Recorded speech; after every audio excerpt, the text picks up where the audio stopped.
Hi and welcome to the importance of wealth and hydration. So today we're going to be talking about the importance of hydration on an aeroplane. And as Leonardo da Vinci said, water is the driving force of all nature. So when we're flying on an aeroplane, obviously we need to drink plenty of water to keep hydrated. Now in 2004, the Environmental Protection Agency conducted a water quality sampling on one or more galley water taps, water found as laboratory faucets found on aeroplanes. And this is what they discovered. 327 aircraft were sampled, 15% were found to be total coliform positive. Water from 49% of aircraft was found to be total coliform positive. 76.8% of the aircraft sampled by the EPA were US based, and 23.2% of the aircraft were foreign based. Of the 76 foreign based carriers sampled, 19.7% were total coliform positive. 251 US based aircraft sampled, 13.5% were total coliform positive. So what's this saying? So there is a lot of bacteria in the water on an aircraft. So if you do order coffee or tea, they're going to be using the water from the tank on the aircraft. And this could be contaminated with stuff that's not going to be good for you. So when you're on an airplane, it's important, as aviation medicine expert Dr. Mark Gendreau said. He recommends taking the extra step of sanitizing your hands with a waterless hand sanitizer after washing them. Just make sure you use a chemical-free natural brand. So basically, when you go into the toilet on the airplane and you've done your business, do not wash your hands with the water on the airplane because that's coming from the tank, which could be contaminated. You want to use a sanitized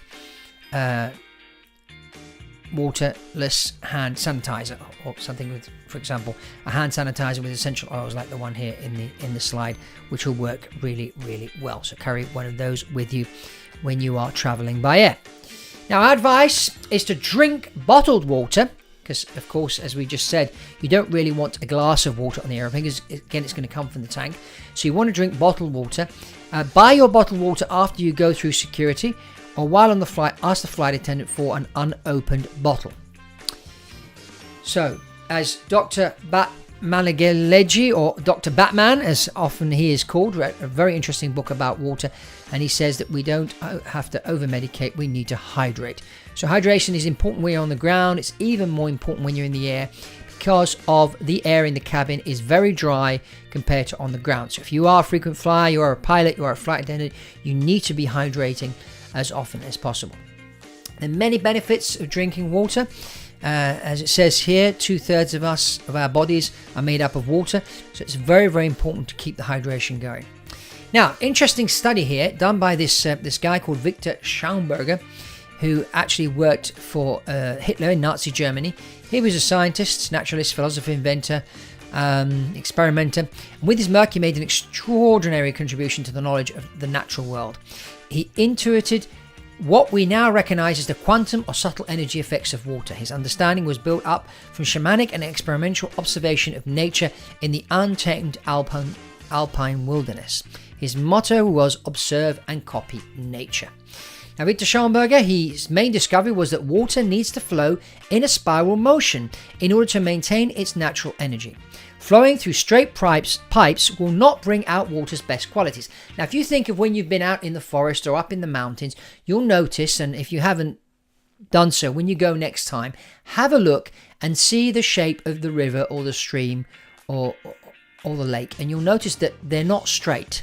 Okay, they tend to curve and wave up and down and that, and so they're not straight. But what happens in our homes, in the hotels where we stay, in that the water's running through straight pipes.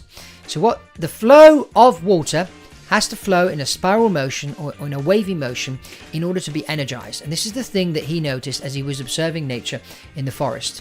Now, you can use several tools to energize your water. There are special pipes that bring water into the house that include a spiral inside them.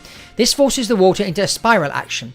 Another way is to have a device that will just spin the water in a vortex and create what is defined as hexagonal water.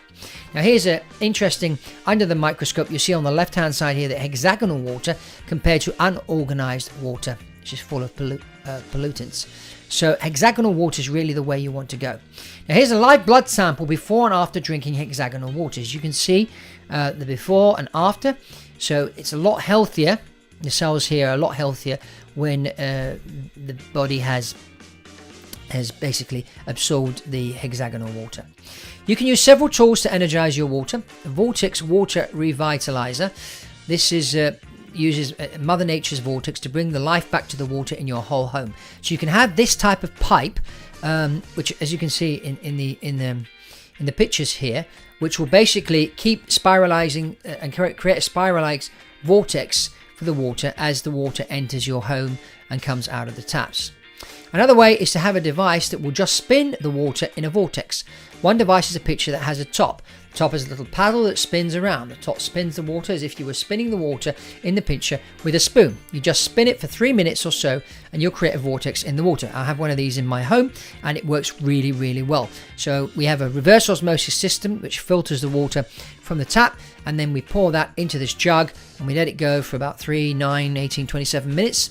And then afterwards we use that water to drink and to cook with. So it's spiralized, it's live water. Spring water is another one. It's interesting. Spring water is located at the top of mountains and water actually levitates up to the top of the hill. This is one of the greatest mysteries of water. It's also one of the reasons why you want spring water. This is another of the discoveries of Victor Schauberger. Spring water needs to be very cold, colder than 10 degrees Celsius. Spring water is actually colder than the ground, which is completely impossible according to normal physics because the water is coming out of the ground. The temperature coming out of the ground is usually around 14 degrees Celsius, but the spring water is 7 degrees Celsius. This is a real strong indicator of quality water. If you have really cold water coming out of the ground somewhere, then that's the water you want to drink. That water is bacteria free.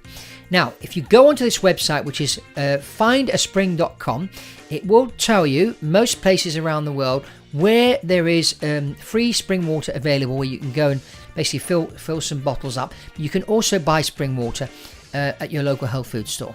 So that's something that you may want to consider doing, because the quality of the water that we drink is really, really important. Then there's other ways of staying hydrated. Coconut water is one that's been very popular lately. There's been a lot of talk about that, and we will be posting a video about coconut water. So just keep an eye on the channel here, and if you haven't subscribed, I encourage you to do so. And the other one, which is becoming a trend now, is maple water, which is what maple syrup is derived from. So we'll be doing a video about maple water as well. So that's all from Fab Poli at Health for Flyers. So if you haven't subscribed to our channel, do so. If you'd like to participate in one of our webinars, I encourage you to click the link below, go to our Facebook page, sign up, and we'll be posting regularly on there when our webinars are going to be on, which will be a live webinar where you can interact with us and ask questions, and with the rest of the Health for Flyers tribe.